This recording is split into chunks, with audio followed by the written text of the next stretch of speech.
Halo Sobat Zona, maafin ya, untuk sekian lama admin gak ada upload nih, karena ada satu kesibukan. Dan sementara voice actor digantikan sama aku dulu ya.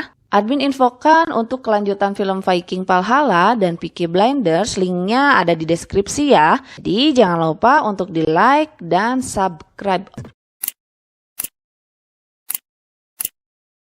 Kali ini aku akan membahas salah satu film tentang sejarah umat Islam yang dibuat oleh Osman Kaya yang berasal dari negara Turki. Film ini berfokus kepada perjuangan pasukan khusus Utsmani yang dikirim oleh Sultan Muhammad Al-Fatih untuk menghentikan kezaliman dan pemberontakan yang dilakukan oleh Vlad. Pasukan khusus ini disebut sebagai Deliler. Ini adalah pasukan yang ditugaskan di garis paling depan di medan perang, yang bertindak sebagai pasukan kejut dengan teknik bertarung yang sangat kuat. Dan inilah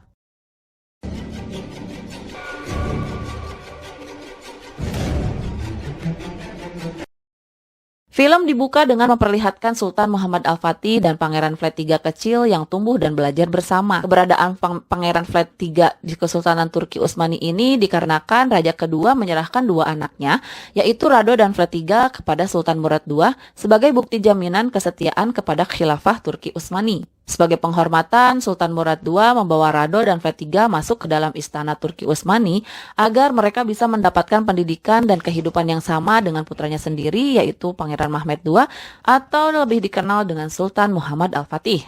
Vlad III memanfaatkan keberadaannya di lingkungan Kesultanan Turki untuk belajar taktik perang dan keterampilan lainnya. Dan saat dia kembali ke Valencia sebagai pemilik tahta, dia menggunakan ilmu yang didapat dari Kesultanan Turki untuk memberontak dan memerangi Khilafah Turki Utsmani. Puncaknya, dia telah membunuh duta besar utusan Turki Utsmani yang dikirim. Sultan Muhammad Al-Fatih memperingatkan Pangeran Vlad III agar tidak terus melakukan kezaliman. Duta besar itu dibunuh karena beliau menolak membuka sorban di hadapan Pangeran Vlad III, hingga membuat Pangeran Vlad III marah dan memaku kepala duta besar itu.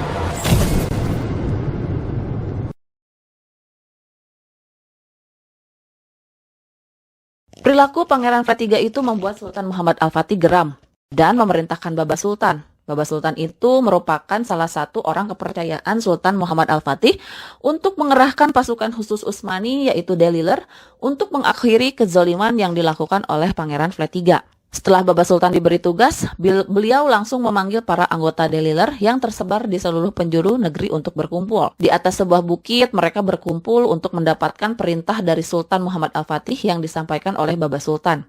Ternyata Deliler hanya beranggotakan 7 orang, di mana ketua Deliler bernama Gofur yang mempunyai penampilan barbar dengan menggunakan aksesoris sayap berwarna hitam. Sedangkan 6 orang lainnya bernama Asgar, Geziler, Bulgari, Konggar, Suskun, dan anggota yang paling muda bernama Aziz. Setelah mendapatkan arahan dan wejangan dari Baba Sultan, mereka pergi ditemani oleh orang kepercayaan Baba Sultan bernama Kuman. Perjalanan yang akan mereka tempuh sangatlah jauh, dimulai dari Edriani, Turki menuju Targoviste, Rumania. Perjalanan jauh itu mereka tempuh dengan berkuda. Di tempat yang berbeda, Pangeran Vlad III menemui seorang alkemis. Rupanya Pangeran Vlad III sedang mengembangkan sebuah senjata rahasia yang berbahan tikus dan lumut merah.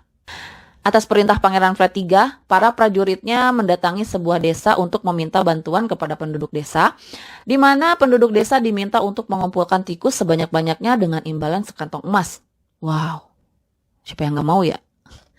Setelah mengumpulkan banyak tikus dan memberikannya kepada para prajurit Walesia, salah satu penduduk yang sudah sepuh menagih upah emas yang dijanjikan. Akan tetapi, hal tersebut disaksikan secara diam-diam oleh seorang bocah laki-laki. Sementara itu, Pangeran Vlad III sedang berbincang dengan istrinya Elizabeth. Pangeran Vlad III mengatakan kepada istrinya jika senjata rahasianya sudah siap, maka dengan sangat mudah Kesultanan Turki Utsmani dapat dijatuhkan. Selain itu, Pangeran Vlad III mengatakan bahwa dia tidak mau bekerja sama dengan Paus dan tidak mau menjadi pesuruh Paus. Pangeran Vlad III sama sekali tidak percaya dengan Paus, karena Pangeran Vlad III beranggapan bahwa dia adalah murka Tuhan di dunia. Di suatu tempat, para Deliler beristirahat, serta berteduh dari hujan deras yang membasahi bumi. Sementara Asgar terlihat membasahi seluruh tubuhnya dengan air hujan. Hal itu beliau lakukan karena masih berduka telah kehilangan saudaranya di medan pertempuran. Setelah diajak oleh Garda untuk mengisi perut dengan sedikit makanan, barulah Asgar berteduh. Setelah mereka semua berkumpul, Garda memutuskan rute yang akan mereka pilih untuk menuju Targoviste. Dan rute yang beliau pilih adalah rute yang paling berbahaya yang banyak terdapat para prajurit Dracula. Salah satu puncak bukit terlihat pasukan Dracula yang akan menjarah sebuah desa. Tak lama setelah itu datanglah para Deliler. Terlihat yang tadinya desa itu damai dan indah, sekarang sudah menjadi desa yang porak-poranda. Melihat hal itu, dia langsung menuju ke desa dan menyelamatkan seorang penduduk yang bernama Alessia. Setelah berhasil mengalahkan prajurit Dracula, mereka melihat Alessia sedang menangis di depan ayahnya yang sudah terbujur kaku. Sementara sebagian mencari penduduk lainnya yang selamat. Suskun berhasil menemukan seorang bayi yang masih dalam dekapan ibunya yang menjadi korban prajurit Dracula. Saat Suskun memegang wajah bayi itu, Suskun kembali akan masa lalu yang membuat dia trauma. Bukannya membantu, pria itu justru membunuh ibunya Suskun, yang membuat Suskun akhirnya tidak bersuara. Penduduk yang berhasil diselamatkan dari desa itu hanya ada Alessia dan sang bayi. Sementara itu, di tempat sang alkemis, Putri Elizabeth datang berkunjung untuk memastikan senjata rahasia Pangeran Dracula telah siap untuk digunakan. Ternyata pembicaraan mereka didengar oleh bocah laki-laki. Bocah itu berlari ke sebuah pasar dan menemui kakeknya yang sedang berjualan ikan di sana. Setelah itu, si bocah yang bernama Eren Yeager menceritakan semua yang dilihat dan didengar kepada sang kakek. Setelah itu, sang kakek pergi ke sebuah gereja untuk bertemu dengan seorang pastor. Kedatangan sang kakek ke sana untuk memberikan seekor ikan yang cukup besar, yang dimana di dalamnya itu terdapat secari kertas. Sementara itu, di istana Pangeran Saltiga, ada seorang prajurit yang berhasil melarikan diri. Dia melaporkan kepada Pangeran Dracula kalau semua teman-temannya telah terbunuh saat sedang melawan sekelompok pria berpenampilan aneh dan bertarung seperti monster. Karena tidak bisa menyebutkan berapa jumlah pria aneh itu, Pangeran Dracula menawarkan minuman untuk si prajurit. Singkat cerita, Deliler pun tiba di sebuah perkampungan Gipsy. Meskipun mereka sedang mengadakan pesta pernikahan, mereka menyambut kedatangan Deliler dengan baik. Walaupun mereka sempat tertegun karena mungkin heran ya, dengan penampilan Deliler yang dinilai aneh oleh mata mereka. Malam pun tiba. Saat Deliler sedang berkumpul di depan api unggun dan Konggar sedang bersenandung, datanglah seorang pria menawarkan minuman. Tapi Asgar memberikan isyarat agar Aziz tidak meminumnya. Meski kepala kampung memberitahu Deliler kalau pria itu adalah pengungsi yang lari dari kezaliman Pangeran Dracula, sepertinya Deliler tetap curiga dengan pria itu. Asgar yang sendirian dihampiri oleh Alessia. Alessia bertanya kepada Asgar, apakah dia punya keluarga selain Deliler? Dari jawaban Asgar, kita jadi tahu ternyata beliau sudah kehilangan keluarganya sejak umur 6 tahun. Di malam yang sama, di tempat sang alkemis beristirahat, terlihat seorang pria yang menyebut nama Fiorel. Lalu sang alkemis mengambil daging pria itu untuk diberikan kepada para tikus. Perbuatan yang sangat keji itu diamati oleh pastor yang waktu itu bertemu. Ada seorang utusan dari Paus Vatikan Roma. Kedatangannya itu untuk memberikan sebuah mahkota yang merupakan penghargaan tertinggi dari Paus. Pangeran Dracula telah dianggap sukses mengusir orang-orang kafir Turki dari wilayah kekuasaannya. Paus juga menjadikan Pangeran Dracula sebagai pelindung dari seluruh dunia Kristen. Tapi Sobat Zona tahu apa yang terjadi? Ternyata penghargaan itu ditolak loh oleh Pangeran Dracula. Dia bukanlah pelindung atau pesuruh bagi siapapun. Dia bahkan mengancam Paus.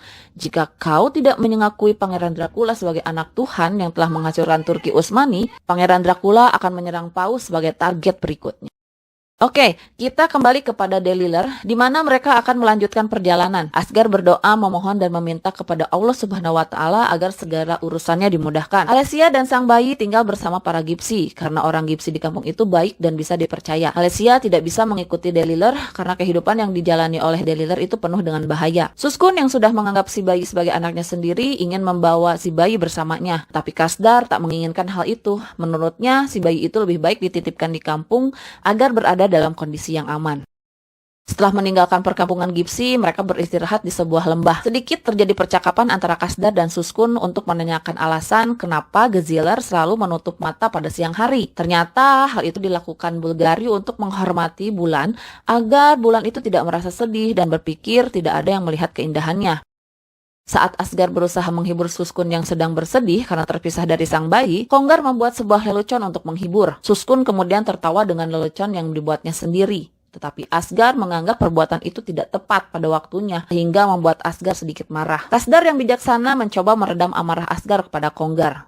Saat Kuman sedang beristirahat, secara tak sengaja beliau tertidur. Di dalam mimpi, beliau didatangi oleh Baba Sultan. Baba Sultan mengingatkan Kuman agar beliau bisa mengayomi dan melindungi para Deliler. Setelah mendengar hal itu, Kuman langsung terbangun. Suskun yang melihat hal itu menyadari akan terjadi sesuatu. Dan benar saja, Kongar terluka karena melindungi Asgard. Kuman berusaha mengobati Kongar yang terluka dengan cara tradisional. Di hari berikutnya, Deliler beristirahat di sebuah kedai, di mana kedai itu menyediakan hiburan berupa pertarungan gulat. Pegulat yang baru saja memenangkan pertarungan dengan sombong dan tinggi hati, menantang semua yang ada di kedai itu untuk bertarung dengannya. Bahkan dia berani menantang para tamu yang sedang menikmati makanan. Saat pegulat itu mengatakan, "Kalian seperti yatim piatu yang kelaparan," emosi Suskun pun tak terbendung. Pegulat tidak tahu kalau yang dia tantang itu adalah pasukan khusus yang sudah banyak mengalami pertarungan dan memenangkannya. Ada yang tahu pertarungan itu dimenangkan oleh siapa? Betul, siapa lagi kalau bukan Suskun? Yeay! Singkat cerita, mereka beristirahat di pinggiran sungai. Ajis mendapatkan tugas untuk mencari air bersih. Saat dia mengambil air, ternyata ada pria yang di belakangnya ia temui di kampung Gipsi. Sebagai orang yang telah membesarkan Ajis, Gaziler langsung mendapatkan firasat buruk terhadap anak didiknya itu. Dan benar saja, secara mengejutkan di tempat itu sudah ada beberapa prajurit Pangeran Dracula. Lalu, Ajis berhasil ditangkap oleh mata-mata Pangeran Dracula dan dibawa ke sebuah gua untuk diinterogasi. Meskipun jarinya sudah dipotong, Ajis sama sekali tak memberikan informasi.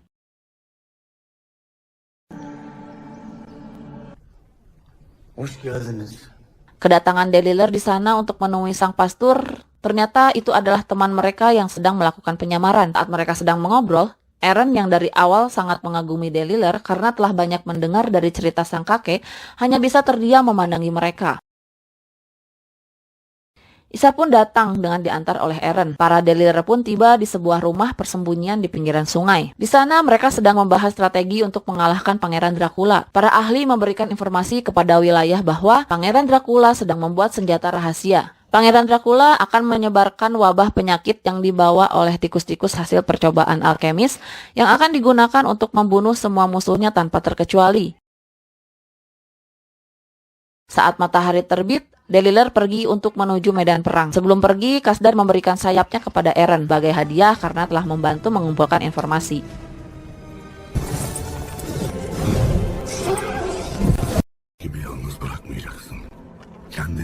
Di tempat yang berbeda, Pangeran Dracula sedang berdoa menurut kepercayaannya. Dia berdoa di antara dua bukit dengan menghadap sebuah danau yang sangat luas. Sementara itu, para ahli pergi ke tempat alkemis melakukan penelitian. Sayangnya tempat itu sudah kosong. Tak terlihat alkemis berada di sana. Kemudian mereka menyebarkan bubuk mesiu untuk menghancurkan tempat itu. Di sebuah tempat di akhir telah tiba untuk melawan pertarungan, terlihat pasukan Pangeran Dracula yang banyak. Tidak sebanding dengan jumlah Deliler yang kini hanya ada 5 orang. Terlihat Ajis sudah dalam keadaan yang memprihatinkan karena mengalami penyiksaan oleh mata-mata Pangeran Dracula. Meski begitu, Ajis masih bisa tertawa. Ketika Pangeran Dracula mendekati Ajis, anggota Deliler mengucapkan sumpah mereka di depan medan perang. Lalu datanglah anggota ke-6 Deliler yang sudah kembali pulih dan dia adalah Kongar.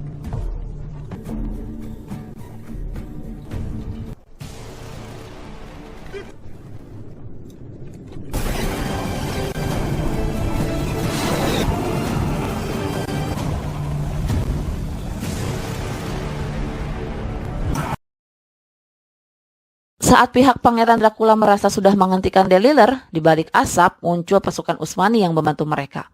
Di momen ini kita dapat melihat kekuatan anggota Deliler yang bisa kita ibaratkan satu orang pasukan Deliler setara dengan 100 pasukan atau mungkin lebih dari itu. Dengan mudah mereka mengalahkan satu persatu prajurit musuh.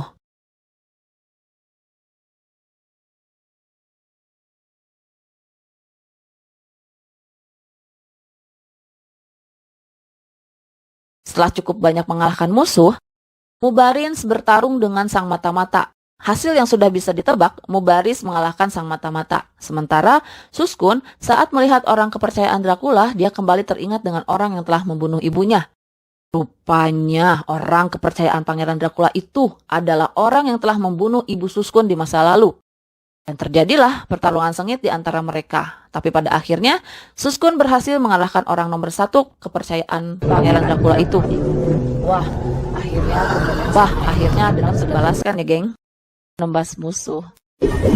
Sementara Asgar setelah berhasil mengalahkan banyak musuh, beliau sempat freestyle dengan menggunakan pedangnya sebelum menebas musuh. Setelah itu, Gofur menargetkan panggilan Flat 3 sebagai lawannya. Gofur sempat terpojok saat melawan Pangeran Dracula itu. Nama besar Pangeran Flat 3 berbanding lurus dengan keahliannya, yaitu memainkan pedang di medan pertempuran. Tapi itu tidak membuat pasukan Delilah gentar melawan pasukan Dracula. Saat Pangeran Dracula akan melancarkan serangan terakhir kepada Gofur, namun Gofur bisa berhasil membalikan keadaan meskipun sudah tak berdaya. Pangeran Flat 3 tetaplah sang The Real Dracula. Gofur akhirnya mengakhiri kezaliman Pangeran Dracula untuk pertama kalinya. Setelah sekian lama Suskun membisu, akhirnya beliau berteriak. Kemenangan telah diraih oleh pihak Turki Utsmani dan cerita Flat 3 berakhir.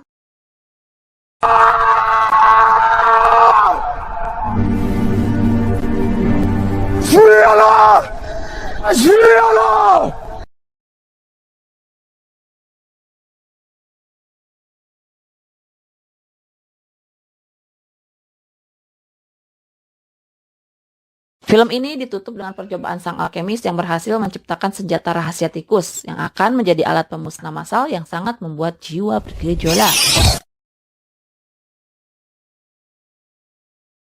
Oke, kesimpulan yang dapat kita ambil hikmahnya dari cerita ini adalah bahwa kezaliman tidak akan abadi dan kezaliman itu akan musnah dengan keyakinan kita terhadap kekuatan Allah Subhanahu wa taala.